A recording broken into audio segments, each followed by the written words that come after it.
السلام عليكم ورحمة الله وبركاته. إن الحمد لله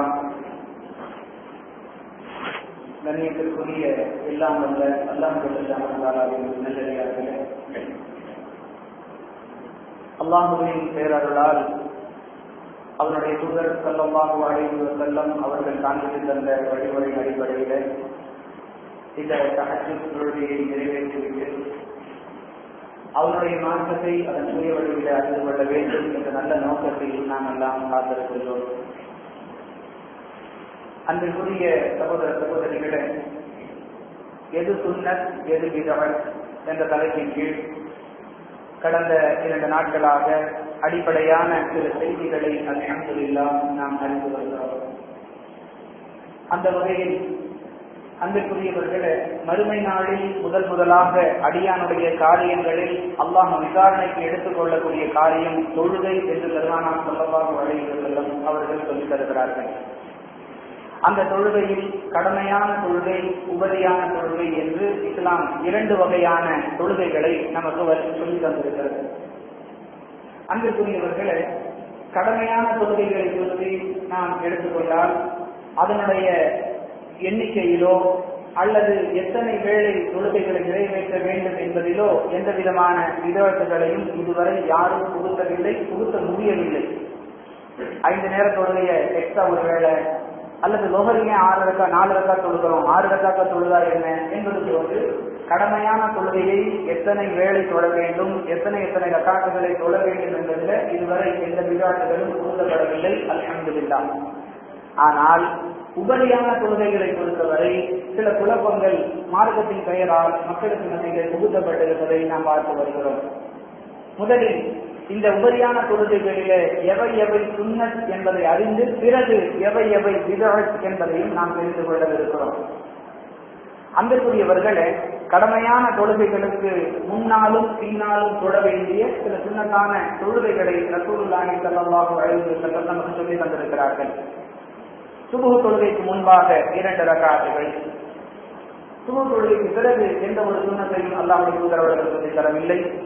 லொஹர் தொழுகைக்கு முன்பாக 2 ரக்காத்துகள் அல்லது 4 ரக்காத்துகள், இதில் எதை தொழுதாலும் அவர் நபி வழியை பின்பற்றியவராக ஆகிவிடுவார். லொஹர் தொழுகைக்கு முன்பாக ஒருவர் 2 ரக்காத்தை தொழுதாலும் சரி அல்லது 4 ரக்காத்துகளை சுன்னத்தான தொழுகையாக தொழுதாலும் சரி அவர் நபி வழியை பின்பற்றியவர். லொஹருக்கு பிறகு 2 ரக்காத்துகளை நபி ஸல்லல்லாஹு அலைஹி வஸல்லம் அவர்கள் தொழுது காட்டியிருக்கிறார்கள். அசருக்கு முன்பாக 2 ரக்காத்துகள் அல்லது 4 ரக்காத்துகள், இரண்டில் எதை பின்பற்றினாலும் அவர் நபி வழியை கடைபிடித்தவர். அசருக்கு பிறகு நபி அவர்கள் என்ற சுன்னத்தான தொழுகையும் கற்றுத்தரவில்லை. மகரிபுக்கு முன்பாக 2 ரக்காத்துகளையும் மகரிபுக்கு பின்னால் 2 ரக்காத்துகளையும், இஷாவுக்கு முன்னால் 2 அல்லது 4 ரக்காத்துகள், இஷாவுக்கு பின்னால் 2 ரக்காத்துகள், இது கடமையான தொழுகைக்கு முன்னும் பின்னும் தொழ வேண்டிய சுன்னத்தான தொழுகைகளாக, உபரி தொழுகைகளாக ரசூலுல்லாஹி ஸல்லல்லாஹு அலைஹி வஸல்லம் அவர்கள் சொல்லி தந்த வழிகாட்டுதல். இது அல்லாமல் சில சுன்னத்தான தொழுகைகளை அல்லாஹ்வுடைய தூதர் அவர்கள் நமக்கு சொல்லி தர்றாங்க.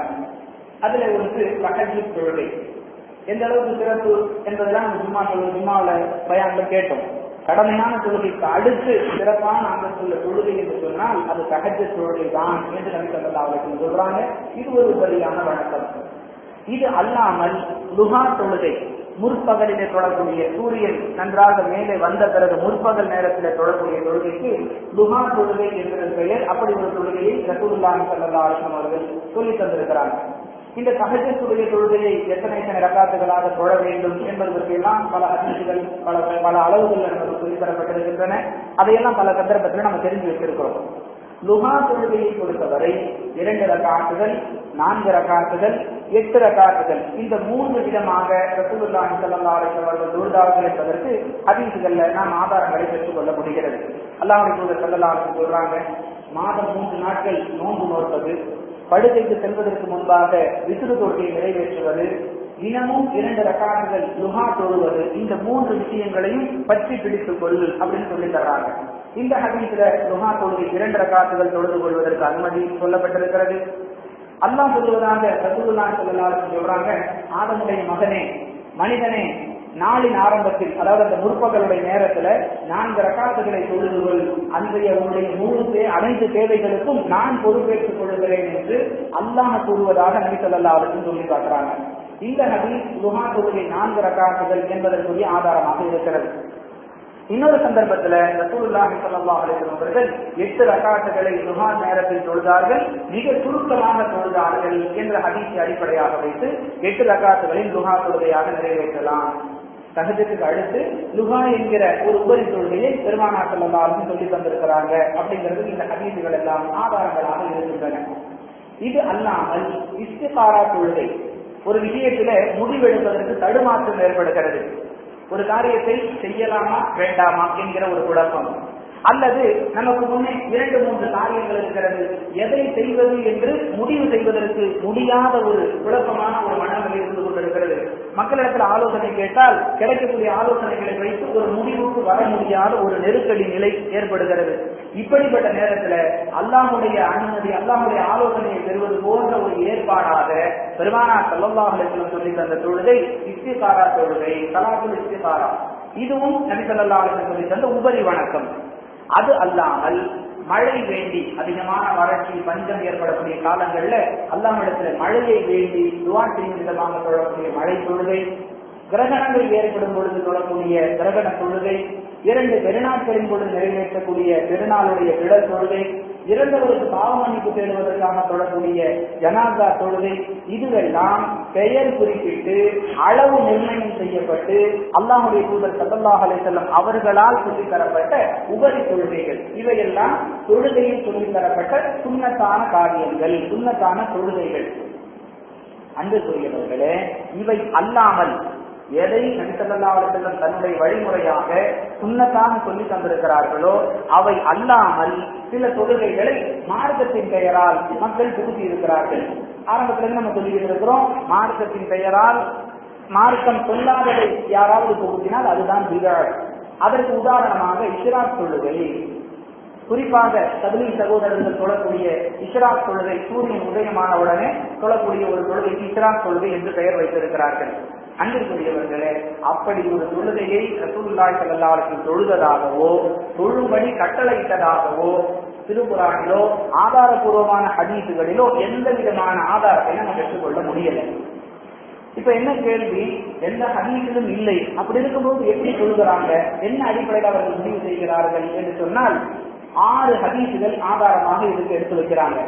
தபரானி, பைஹகி, இப்படி சில ஹதீஸ் நூல்கள் இடம்பெறக்கூடிய செய்திகளை இதற்கு ஆதாரமான திருமிதி ஆகிய நூல்கள் இடம்பெறக்கூடிய ஹதீஸுகளை காட்டுறாங்க. என்ன ஹதீஸ், அந்த ஹதீஸ் எல்லாம் என்ன செய்திகளை சொல்லுகின்றன என்று சொன்னால், நபி ஸல்லல்லாஹு அலைஹி வஸல்லம் அவர்கள் சுபுஹ் தொழுதுவிட்டு அதே இடத்திலேயே அமர்ந்திருப்பார்கள். சூரியன் உதயமாகும் வரை அதே இடத்தில் அமர்ந்திருந்து திக்ர் செய்து கொண்டிருப்பார்கள். சூரியன் உதயமான பிறகு 4 ரக்காத்துகள் தொழுவார்கள். இப்படி சில ஹதீஸுகள். இன்னும் சில ஹதீஸுகள் ரசூலுல்லாஹ் சொல்லுவதாக சுபுஹ் தொழுதுவிட்டு அதே இடத்திலேயே அமர்ந்து அல்லாஹ்வை நினைவு கூர்ந்தவராக சூரியன் உதயமான பிறகு யார் 2 ரக்காத்துகளை தொழுகிறாரோ அவருக்கு ஒரு ஹஜ், ஒரு உம்ரா செய்த நன்மை கிடைக்கும் அப்படின்னு ரசூலுல்லாஹ் சொல்லி இருக்கிறாங்க. அந்த ஹதீஸ்ல கூட இஸ்ராக்குங்கிற பெயர் வரல. இப்படி தொழ வேண்டும் என்ற செய்தி தான் அந்த ஹதீஸ்ல வந்திருக்கிறது தவிர இவர்கள் பெயர் வைத்திருக்கிறார்களே இஸ்ராக் தொழுகை என்று சொல்லி பல பள்ளிகள்ல பார்த்திருக்கலாம். அவுகாத்து ஸலாத் தொழுகையுடைய அட்டவணையில இஸ்ராக்குன்னு ஒரு காலம் வைத்து ஒரு நேரத்தை சூரியன் உதித்ததிலிருந்து 20 நிமிஷம் கழித்து ஒரு நேரத்தை முடிவு செஞ்சு எழுதி வச்சிருப்பாங்க. இஸ்ராக் என்று இவர்களால் பெயரிட்டுக் கொண்டார்கள். இவர்கள் எதை சொல்லி இஸ்ராக் என்று சொல்லுகிறார்களோ அந்த இஸ்ராக்குக்கு இவர்கள் காட்டக்கூடிய ஹதீஸாவது வலுவானதாக இருக்கிறதா என்று சொன்னால் இவர்கள் காட்டக்கூடிய அந்த 6 ஹதீஸுமே அறிவிப்பாளர் தொடர் அருந்து போன பலகீனமான அல்லாஹ்வுடைய தூதர் அவர்கள் சொன்னதாக இட்டு கட்டப்பட்ட ஹதீஸுகளாகத்தான் இருக்கின்றனவே தவிர ஒரு ஹதீஸ் கூட ஆதாரப்பூர்வம். அது எப்படி ஆதாரம் இல்லைங்கிறது நேரம் நமக்கு சுருக்கமான நேரம் தான். தேவைன்னா வந்து கேட்ட நம்ம விளக்கம் சொல்லலாம். எப்படின்னா அந்த ஆதாரம் இல்லாதது, ஏன் அந்த ஹதீஸை நம்ம ஏற்க முடியாதுங்கிற காரண காரியங்களை விளக்கலாம். அப்படியே போற போக்குல சொல்லிட்டு போறதில்லை. அதே நேரத்தில் அல்லாஹ்வுடைய தூதர் அவர்களுடைய நடைமுறை எப்படி இருந்தது என்பதற்கு முஸ்லிமில் இடம்பெறக்கூடிய ஆதாரபூர்வமான ஹதீஸுகளை நம்ம பார்க்கிறோம். பெருமானார் ஸல்லல்லாஹு அலைஹி வஸல்லம் அவர்கள் சுபுஹ் தொழுதுவிட்டு அதே இடத்துல அமர்ந்திருப்பாங்க. கூட இருக்கக்கூடிய சஹாபாக்கள் எல்லாம் அறியாமை காலத்து நிகழ்வுகளை பேசி சிரித்துக் கொண்டிருப்பார்கள். அதை கேட்டு ரசூலுல்லாஹ்வும் சிரிப்பாங்க. இப்படி ஹதீஸ் இருக்குது. இந்த ஹதீஸ் ஆதாரபூர்வமானது. இதை எடுத்துக் கொள்வதா, ஆதாரமே இல்லாத அறிவிப்பாளர் தொடர் அருந்து போன பலகீனமான அறிவிப்பாளர்களை கொண்ட ரசூலுல்லாஹ்வுடைய பெயரால் இட்டு கட்டப்பட்ட அந்த ஹதீஸ்களை மாற்றக்கூடிய ஆதாரமா இருக்கிறதா? தொழுதுட்டு அதே இடத்துல இருப்பாங்க. ரசூலுல்லாஹ்வோட ஜமாத்ல தொழுது சஹாபாக்கள் எல்லாம் அறியாமை இஸ்லாத்தை ஏற்கிறதுக்கு முன்னாடி அந்த மடமை காலத்துல அறியாமை காலத்துல நடந்த நிகழ்வுகள் எல்லாம் அப்படியே நினைவு கூர்ந்து சிரித்துக் கொண்டிருப்பார்கள். அதை கேட்டு ரசூலுல்லாஹ்வும் சிரிப்பாங்கிற ஆதாரபூர்வமான ஹதீஸுக்கு இந்த ஹதீஸுகள்லாம் முரண்படுது. அன்பிற்குரியவர்களே, இரண்டாவது இஸ்ராக்குங்கிற ஒரு பெயரும் அந்த தொழுகைக்கு சொல்லப்பட்டதாக அந்த பலகீனமான ஹதீஸுகள்ல கூட இல்லை. ஆகவே இஸ்ராக் என்பது சுன்னத் அல்ல, பித்அத், தெளிவாக விளங்கிக் கொள்ள வேண்டும். அடுத்ததாக அவ்வாபின்னு ஒரு தொழுகைங்க. அது என்ன தொழுகைன்னா, மகரிபுக்கு பிறகு மகரிப் தொழுகைக்கு யாருடையும் பேசக்கூடாதாம். மகரிப் தொழுது முடித்த உடனே இது எந்த நூல்களிலும் அவர்கள் எழுதி வைத்திருப்பதாக தெரியவில்லை. தபலீக்வாதிகளும் தரீகாவாதிகளும் அவர்களாக பரப்பக்கூடிய ஒரு செய்திதான் இந்த ஹதீஸ்ல இருக்குது. இந்த இஸ்ராவுக்காவது இட்டுக்கட்டப்பட்ட பலகீனமான ஹதீஸ்களை காட்டுறாங்க. அவ்வாபின் அப்படிங்கிற இந்த தொழுகைக்கு எந்த ஒரு ஹதீஸுமே காட்டின பாடில்லை. எங்க சேசு சொன்னாரு, எங்க தரீகாவுடைய நடைமுறை நாங்க இப்படிதான் தெரிஞ்சுக்கிட்டு இருக்கோம். இதுதான் ஆதாரம். மகரிப் தொழுது விட்டு யாரிடமும் பேசாமல் 12 ரக்காத்துகளை தொழ வேண்டும். அப்படி தொழுதா யார் அந்த அவ்வாபிங்கிற அந்த 12 ரக்காத் தொழுகையை பேணுகிறாரோ அவருக்கு வாழ்க்கையில வறுமையே ஏற்படாது. அன்புக்குரியவர்களே, பெருமானார் ஸல்லல்லாஹு அலைஹி வஸல்லம் அவர்கள் நபியாக பொறுப்பேற்பது முதற்கொண்டு, நபித்துவம் கிடைத்தது முதற்கொண்டு மரணிக்கிற வரைக்கும் 3 நாட்கள் தொடர்ந்து வயிறார சாப்பிட்டதில்லைன்னு ஹதீஸ்ல படிக்கிறோமே. இந்த அவ்வாபின் தொழுகை ரசூலுல்லாஹ்வுக்கு தெரியவில்லையா? அதே மாதிரி தான் மகரிபுக்கு பிறகு வாக்கையா ஓதுறது, அது சூறாக்கள் பெயரால் ஏற்படுத்தப்பட்ட நிகழ்வுகள், அந்த பட்டியலில் பார்ப்போம். இந்த அவ்வாபின் தொழுதால் வறுமையே ஏற்படாது என்கிற இந்த தரீகாவாதிகளும் தப்லீக்வாதிகளும் வைக்கக்கூடிய ஆதாரம் சரி என்று எடுத்துக்கொண்டால், எந்த ஆதாரத்தை இவர்கள் விலகி வைத்திருக்கிறார்களோ அந்த ஆதாரம் ரசூலுல்லாஹ்வுக்கு தெரியலையா? அவ்வாபின் தொழுதா பணக்காரங்களாயிருவோம், பஞ்சமே வராதுன்னு சொல்லக்கூடிய தரீகாவாதிகள், இந்த ஷேக்குமார்கள் தன்னிடத்துல வரக்கூடியவங்கள்ட்ட கைமடக்கு வாங்குறவங்களா தான் இருக்கிறாங்களே தவிர வர்றவங்களுக்கு அவ்வாபின் தொழுதான் எனக்கு கிடைத்த செல்வம், வாங்க எல்லாருக்கும் பங்கு வைக்கிறேன்னு சொன்ன ஒரு தரீகாவுடைய ஷேக்கை காட்ட முடியுமா? பகிரங்கமாக சவாலாக சொல்லுகிறோம், அல்லாஹ் மேல தவக்கல் வச்சு சொல்லுகிறோம். எந்த தரிகாவுடைய தரீகாவது இருக்கட்டும், ஜிஸ்தியா தரீகாவோ, காதிரியா தரீகாவோ, நக்ஷபந்தியா தரீகாவோ, ஜுஹரவர்தியா, அதெல்லாம் நம்ம ஊர்ல இல்ல. 2 தரிகாக்கள் தான் இருக்கு. வரக்கூடிய ஷேக்குமார்கள் பொதுமக்களுக்கு பெறக்கூடியவர்களாக இருக்கிறார்கள். நான் அவ்வாபின் கொடுக்கிறேன், அதனால அல்லாஹ் எனக்கு செல்வத்தை நிரம்ப கொடுத்திருக்கிறான், என்னுடைய முஹிதீன்களுக்கும் முஹிதீன்களுக்கும் நான் தர்றேன்னு சொல்லக்கூடிய ஒரு ஷேக்கை காட்டுங்க பாப்போம். அல்ல அப்படி இருக்குதுங்கிறது உண்மையாக இருந்தால் இந்த விஷயம் அல்லாஹ்வுடைய தூதருக்கு தெரியல.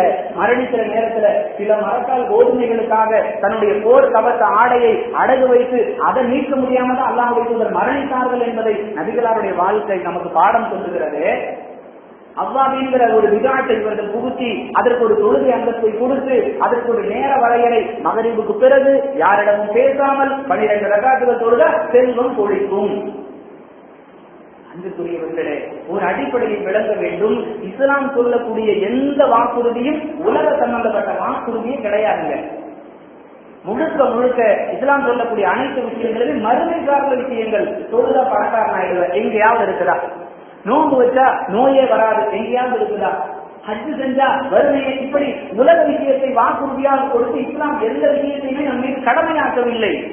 பொருளாதாரம் வந்தா ஜகாத்து கொடு, வசதி இருந்தா ஹஜ் செய், இப்படித்தான் சொல்லுகிறதே தவிர இது செஞ்சா அது கிடைக்கும் என்று உலக வாக்குறுதியை மார்க்கம் எதற்காகவும் சொல்லவில்லை. இப்படி பல கோணங்களில் இஸ்லாமிய அடிப்படைக்கு முரணாக இந்த விதாட்டுகள் புகுத்தப்பட்டிருக்கின்றன. அடுத்து தஸ்மீர் கொள்கை. தஸ்மீர் கொள்கைங்கிற ஒரு கொள்கை அபுதாவுத், பைஹகி, திர்மிதி, இப்னு மாஜா, ஹாகிம், கபரானி, முஅஜமுல் கபீர், முஸன்னஃப் இப்னு அப்துர் ரஸாக், இப்படி பல புத்தகங்கள்ல தஸ்பீஹ் தொழுகைங்கிற பேர்ல ஒரு தொழுகை அல்லாஹ்வுடைய தூதர் அவர்களால் சொல்லித் தரப்பட்டதாக சொல்லப்பட்டிருக்கிறது. இங்க நிறைய பேருக்கு தஸ்பீஹ் தொழுகைன்னா என்னன்னு தெரியாது. ஒரு சிலர் தொழுதிருக்கலாம், பெரும்பாலானவர்களுக்கு தெரியாது. அது என்ன தெரியுமா? சுப்ஹானல்லாஹி வல்ஹம்துலில்லாஹி வலா இலாஹ இல்லல்லாஹு வல்லாஹு அக்பர் லா ஹவ்ல வலா குவத்த இல்லா பில்லாஹில் அலியில் அஸீம் அப்படிங்கிற இந்த தஸ்பீஹ் ஒவ்வொரு ரக்காத்திலும் 75 முறை வர்ற மாதிரி 4 ரக்காத்துகள் சொல்லணுமா. டோட்டலா 300 முறை இந்த தஸ்பீஹ் ஓதணுமா. அதுல ஒரு பள்ளிவாசல்ல ஒருத்தர் தொழுதார் 2 ரக்காத்து 20 நிமிஷத்துல முடிஞ்சிருச்சு. இன்னொருத்தர் அரை மணி நேரம் தொழுகிறார். என்னன்னா இவர் அல்லாஹ் பொருள் நிறுத்திட்டாராம், அவர் லா ஹவ்ல வலா குவத்த சேர்த்துக்கிட்டார். என்ன பண்ண 20 முடிச்சோம், அரை மணி நேரம் எடுத்துக்கிட்டார். நான் சேர்த்து ஓதுனேன், அதெல்லாம் சேர்க்க வேணாம், சுருக்கமா முடிச்சா போதும். ரசூலுல்லாஹ் சொல்லி தந்திருந்தா எப்படி சொல்லி தந்திருப்பாங்க? நம்ம இஷ்டத்துக்கு மாத்திக்கலாமா? இவர்கள் ஆதாரமாக காட்டக்கூடிய இந்த ஹதீசுகள் அனைத்துமே அறிவிப்பாளர் தொடர் அறிந்து போன ரசூலுல்லாஹ்வோடு சம்பந்தம் இல்லாத செய்திகளாக. அதுவும் எப்படி அமையும் தெரியுமா? உதாரணத்துக்கு அபூதாவுல உள்ள ஹதீஸ், ரசூலுல்லாஹ்வுடைய சிறிய தந்தை அப்பாஸ் ரலியல்லாஹு அன்ஹு அவர்களை பார்த்து ரசூலுல்லாஹ் சொல்றாங்களாம், என்ன அருமை சிறிய தந்தையே, நான் உங்களுக்கு ஒரு நற்செய்தி கூறட்டுமா, உங்களுக்கு ஒரு வெகுமதி தரட்டுமா, உங்களுக்கு ஒரு உதவி செய்யட்டுமா, உங்களுக்கு ஒரு உபகாரம் செய்யட்டுமா, பிரதிபலனை எதிர்பார்க்காத ஒரு கூலியை உங்களுக்கு தரட்டு. என்ன அர்த்தம்? இந்த வார்த்தைகள் ஏதாவது கருத்து மாற்றம் இருக்கிறதா? அல்லாஹ்வுடைய தூதர் அவர்கள் சொல்றாங்க, நான் சுருக்கமாக பேசி இழிந்த பொருள் தரக்கூடிய அப்படிப்பட்ட அருள் எனக்கு அல்லாஹ்வால் வழங்கப்பட்டிருக்கிறது. ஜவாமியின் கவீன் பின்னணி அல்லாஹ்வுடைய தூதர் சொல்லுவாங்க, அதில் பல பொருள்கள் பொதிந்து இருக்கும். அப்படிப்பட்ட ரசூலுல்லாஹ் ஒரே கருத்தை தரக்கூடிய பல வார்த்தைகளை பேசியதாக அல்லாஹ்வுடைய தூதருடைய அறிவை மட்டப்படுத்துவதாக இந்த ஹதீஸுடைய தொடக்கமே அமைந்திருக்கு. உங்களுக்கு ஒரு உபகாரம் செய்யட்டுமா, உதவி செய்யட்டுமா, அன்பளிப்பு தரட்டுமா, எல்லாமே ஒரே கருத்தை தரக்கூடிய 10-11 வாசகங்கள். இப்படி ரசூலுல்லாஹ் பேசியிருப்பாங்களா? தர்க்க ரீதியாகவும் இந்த ஹதீசுகளை ஏற்க முடியாது, ஹதீசு கலை அடிப்படையில் இந்த ஹதீசுகளை ஆதாரமாக ஏற்க முடியாது. அப்படி பார்க்கும்போது தஸ்பீஹ் தொழுகை என்பது சுன்னத் அல்ல, இது அல்லாஹ்வுடைய தூதர் அவர்கள் பெயரால் கொடுக்கப்பட்ட தெளிவான விதால். அதையும் தாண்டி இந்த தராவீஹ் தொழுகை ரமலான்ல ஓடிக்கிட்டு இருக்குல்ல, சொர்ண ஜெயந்தி எக்ஸ்பிரஸ் மாதிரி 8 ரக்காத்துக்கு நமக்கு 3/4 மணி நேரம், 20 ரக்காத்துக்கு எத்தனை நிமிஷங்க? பள்ளிக்கு வித்தியாசப்படும். நிபந்தனை முத்தவள்ளி சொல்லுவார், 8 மணிக்கு இஷா, 9 மணிக்கு விக்கிர முடிக்கணும். நீங்க என்ன பண்ணுவீங்கன்னு தெரியாது. அவர் ஒரு அளவு வச்சிருப்பார், ஒரு நாளைக்கு 1.25 ஜுஸு, அது 1.25 ஜுஸு அல்லாஹ் பயந்து ஓடுவாரா அல்லது முடிக்கணுமேங்கிறதுக்காக கட்டத்தட்ட முடிப்பார். பல பள்ளிகள்ல நம்ம இட்டு கட்டி சொல்லல, வாய்ப்பு இருந்தால் சில பள்ளிகள் அப்படியே ஒரு ரவுண்டு போயிடுவாங்க. எப்படி ஓடுகிறார்கள் அன்பிற்குரியவர்களே, பின்பற்றி சொல்லக்கூடியவர்களுக்கு இமாம் ஓதுறதை கேட்கணும் நம்ம மார்க்கம் சட்டம் சொல்லுகிறது. அல்லாஹ் குர்ஆன்ல சொல்லி காட்டுறான், 7வது அத்தியாயம் 24வது வசனத்துல, குர்ஆன் ஓதப்பட்டால் வாய் மூடுங்கள், செவிகால்சி கேளுங்கள்ங்கிறான். கேட்கிறவங்களுக்கு விளங்கினாதானே கேட்க முடியும். நீங்க ஏதாவது பேசுறீங்க, உங்க கூட நான் டிராவல் பண்ணணும்னு சொன்னா நீங்க என்ன சொல்றீங்கிறது எனக்கு புரிந்தால்தான் நான் உங்களோட டிராவல் பண்ண முடியும். நீங்க பேசுறது எதுவுமே எனக்கு விளங்கல, நான் என்ன பண்ணுவேன்? நான் என் வேலையை பார்த்துக்கிட்டு இருப்பேன். தொழுகையில் இமாமை பின்பற்றக்கூடியவர்கள் இமாமோடு சம்பந்தம் இல்லாத ஒரு நிலைக்கு போகக்கூடிய அளவுதான் இந்த தராவி எத்தனை ரகாத்து அப்படிங்கிற விவாதம் எல்லாம் அப்புறம். குர்ஆனிலோ ஹதீஸிலோ தராவிங்கிற வார்த்தையாவது இருக்கிறதா? 33 ஆண்டுகளாக இந்த கேள்விக்கு பதில் சொல்லப்படவில்லை. 20 ரக்காத்தை பத்தியெல்லாம் நிறைய கருத்து, நிறைய விஷயங்கள் எல்லாம் விளக்கியாச்சு. தமிழ்நாடு அஹ்லு சுன்னத் வல் ஜமாஅத்துல் உலமாவுடைய மாநில பொதுச் செயலாளர் மௌலவி கே.ஏ. நிசாமுதீன் மன்வை அவர் ஒரு புத்தகம் எழுதுறார், தராவி தொழுகை எத்தனை ரக்காத்துகள். அந்த புத்தகத்துடைய 69வது பக்கத்துல தொடங்கி 70வது பக்கத்துல முடியக்கூடிய ஒரு பேரா. அந்த பேராவில் அவர் சொல்லுகிறார், ரசூலுல்லாஹி ஸல்லல்லாஹு அலைஹி வஸல்லம் அவர்கள் தங்களுடைய வாழ்நாளில் ஒரு முறை கூட 20 ரக்காத்துகள் தொழுததாக எந்த ஒரு ஹதீஸும் இல்லை. அந்த கருத்தில் உள்ள அனைத்து ஹதீஸுகளுமே பலவீனமானவை இருந்தாலும் வாசல் விளங்குச்சுங்களா? அவங்க வாழ்நாள்ல ஒரு முறை கூட 20 ரக்காத்துகள் தொழுததாக ஆதாரம் இல்ல. அந்த கருத்தை சொல்லக்கூடிய ஹதீஸுகள் எல்லாம் பலவீனமானவை இருந்தாலும் உமர் ரலியல்லாஹு அன்ஹு காலத்தில் மக்கள் தொழுததால் 20 ரக்காத்துகள் தொழுவது சுன்னத். ரசூலுல்லாஹ் தொழுதல, ரசூலுல்லாஹ்வுடைய பிரதிநிதியாக கலீஃபாவாக இருந்த உமர் ரலியல்லாஹு அன்ஹு கூட தொழுதல்ல. உமர் ரலியல்லாஹு அன்ஹு தொழுதுதா அது சுன்னத் இல்ல, அது வேற. உமருடைய காலத்தில் மக்கள் தொழுததால் அதை தொழுவது சுன்னத். பார்த்துக்கோங்க, இது சுன்னத்தா பிதாத்தாங்கிறத பத்தி இஸ்லாத்தை அதை